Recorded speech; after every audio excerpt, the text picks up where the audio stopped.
Hey, everybody, it's Scott Steen with winnersandwhiners.com, TGIF, everybody. It is the Friday version of Today in Sports Betting.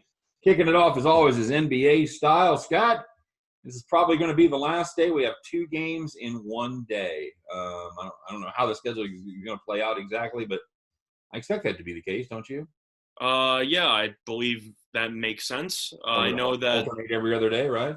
Yeah, sounds about right. I doubt that they're going to put the Clippers, hypothetically, if the Nuggets win, which I'm not saying they will, but I'm saying hypothetically, then they're still going to alternate days with the Lakers series anyway, so it's not like that really matters. Yeah, it should be the last day that you have multiple games in the NBA.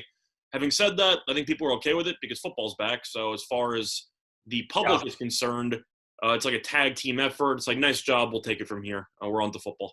The NBA is the Korean baseball. It's the bridge until football for most people. I'm not one of those people, but for most people, I am. I just tread water, and I do okay on the NBA, as do you, but I don't really enjoy watching it as much. Although I have watched more games this year. Truth is, I didn't watch any of the I watched about 5 seconds of the Lakers Rockets game. I put it on at the end of the first quarter. I saw Harden flop on an inbound pass and get 2 free throws, and I'm like, all right, I'm good.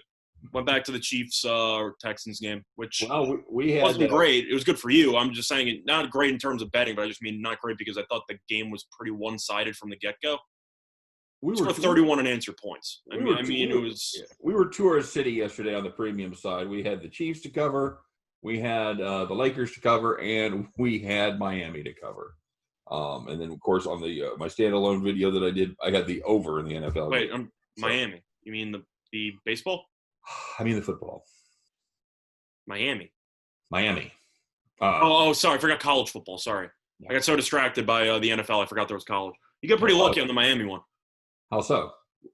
Didn't UAB punt down 17 with on 4th and 4, the 50 with 7? Oh yeah, but I mean they weren't moving the ball. I mean, didn't they have the ball late as well, and they just didn't do anything with it, or am I? They did. The Miami defense stepped up in the second half, and I could have sworn UAB, I thought, had the ball somewhat deep in Miami's territory late, or maybe I'm just not. Maybe midfield. No, they never really threatened. I remember them punting down 17 with 6 to go, and I'm thinking, this coach is out to lunch. But then so was Bill O'Brien. He was out to lunch the entire game.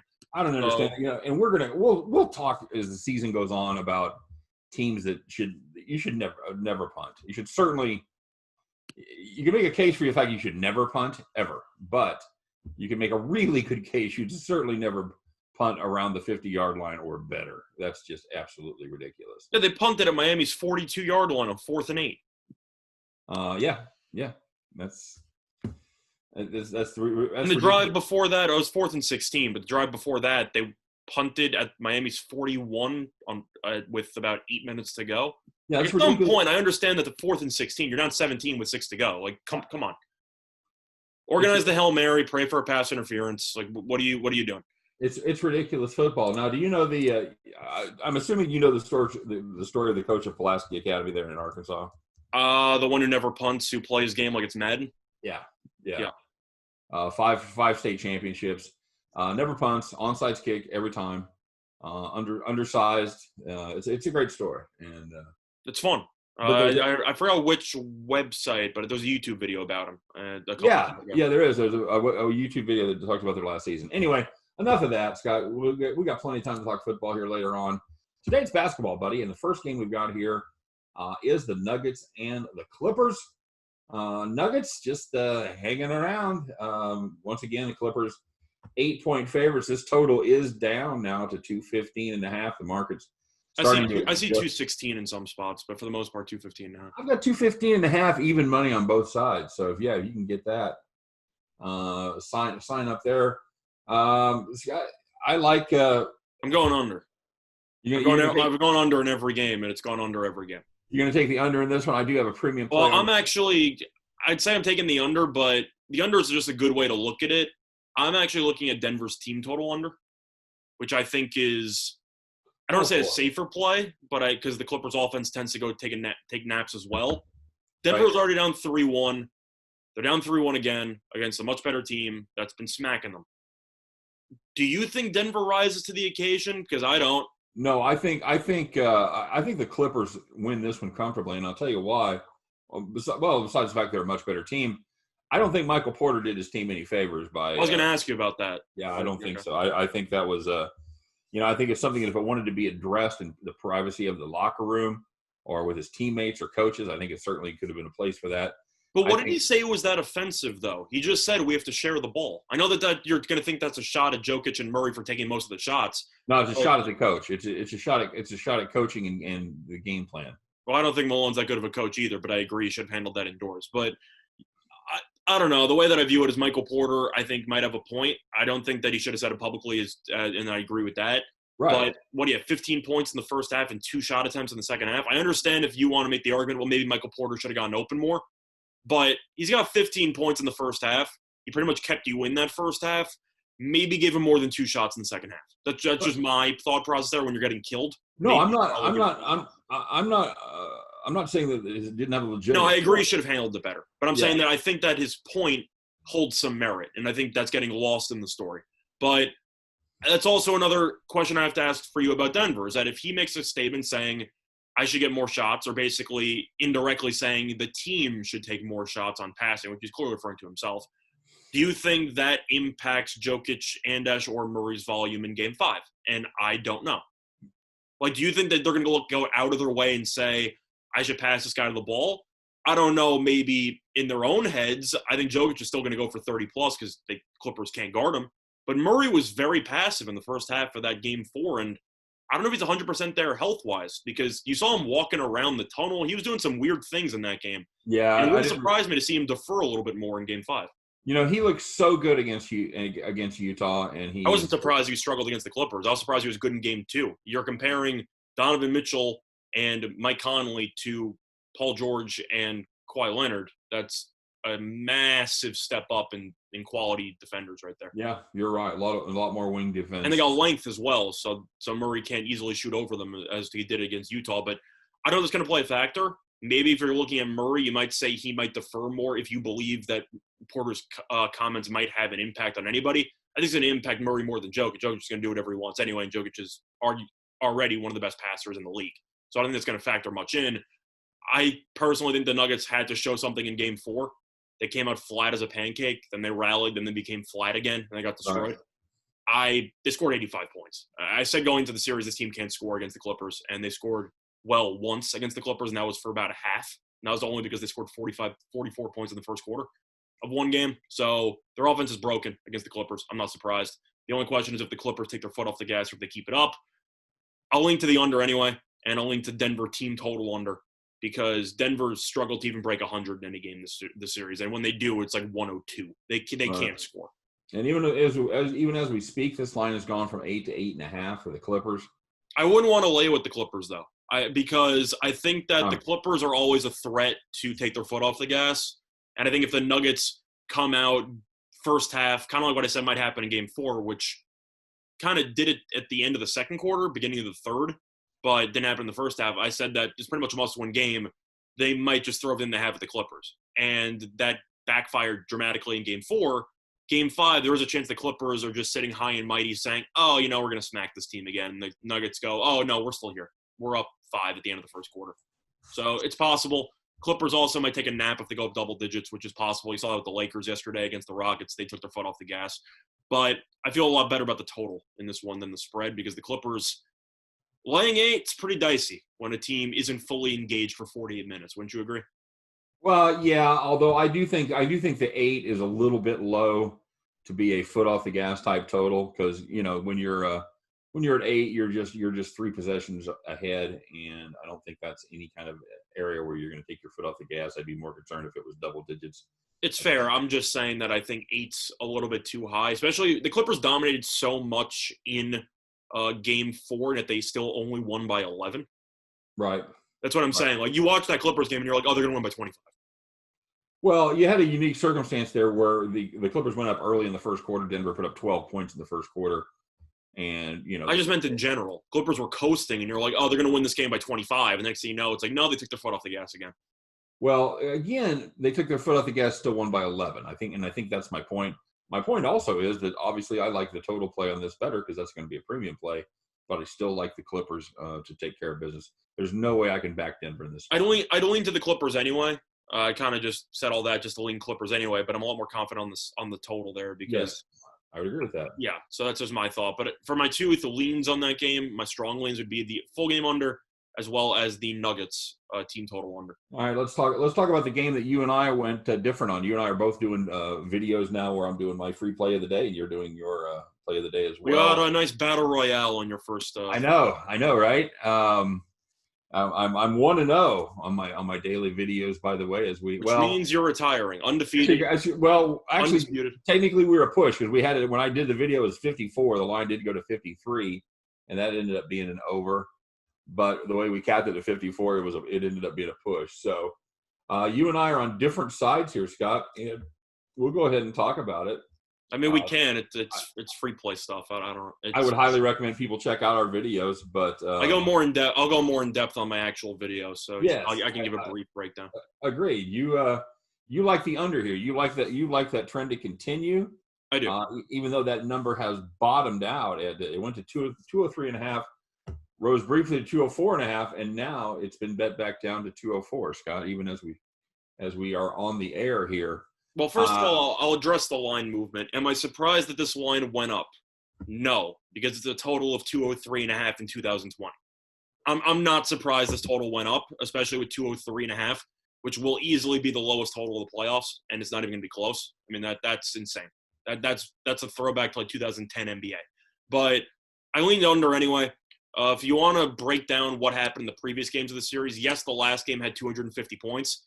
It's worth mentioning they had less than 200 points in regulation. No, they were 192 in regulation. That's what I'm saying. They had less than 200 points in regulation. So Absolutely. Don't buy into the final score just from overtime that had 51 combined points. Yeah, no. If you want to break down the actual games in this series, it's worth mentioning that 4 of the last 5 games have gone under 203.5 in regulation. The one game that went over was 104-103. And you had some late game free throws mixed with the Anunoby game-winning three-pointer in there, so it's kind of interesting. Well, I would remind you what happened in the Houston Oklahoma City series, Scott, where every game had gone over the total, and what they put up in the last game? 206, I believe. It went under by double digits. It went under, but that took me to my second point. You've had 2 game 7s in the playoffs so far. The Thunder and Rockets went way under.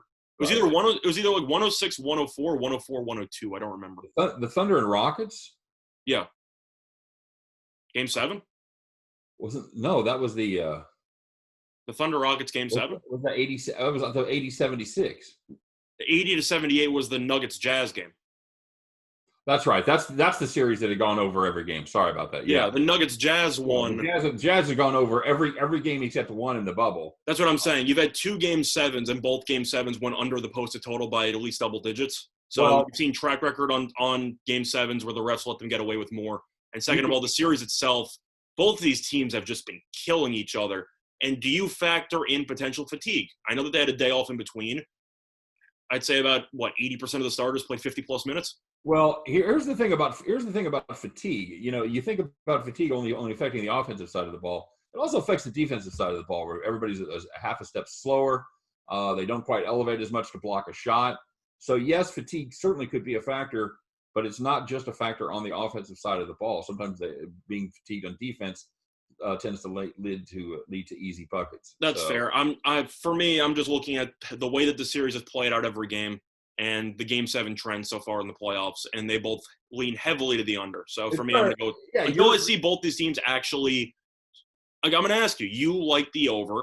Yep. Do you feel confident in both teams scoring more than 100 points? And even though you like the over, the answer is probably not. No, and obviously we don't need to get both teams over 100 points to get there. I'm just saying you like the number itself. It's more of a principle play. But I'm saying I'm looking at both teams and saying I really don't think either of these teams, if not both, are going to get to 100 points. I just don't see it happening. I think this game's going to finish somewhere both teams in the 90s. I think it'll be a nail-biter again. But I've seen 6 games between these two teams, and it's been a defensive war. And I think that you're going to see a defensive war with more ref leeway, which should lead to less points. I think this game will finish like 97, 95. Okay, good enough. I'm making the hero play. You're making a more standard play, so we'll see what happens. You took the hero play in game 6, and double overtime helped you out with that one.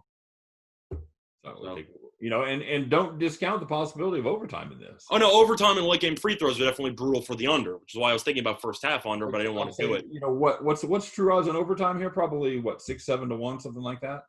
Probably. I remember the Jazz Nuggets game 7. I gave out an overtime quarter unit play, and it was roughly 14-1. Yeah, and that was right there. I wouldn't surprise me if this goes to overtime as well. Yeah. But late game free throws might play a factor, but I really think it's going to be a struggle offensively for both teams. Well, we'll see what happens, man. We'll talk about it. We'll talk about it tomorrow. Correct. And for the sake of the game, I'm leaning to Toronto. Before the series, I said Toronto in 7, and I would be a chicken if I decided to switch my pick. Toronto in 7 before the series started. I'm sticking now. And I do have a premium play on the side, so if you want to get my premium plays, of course, get signed up a premium over there at Winners and Winers. That's it for NBA. Should be fun. It should be a couple of fun games tonight. And we'll be back tomorrow to talk about it, which tomorrow in our language means actually later tonight. So one question that I have for you, just one, really?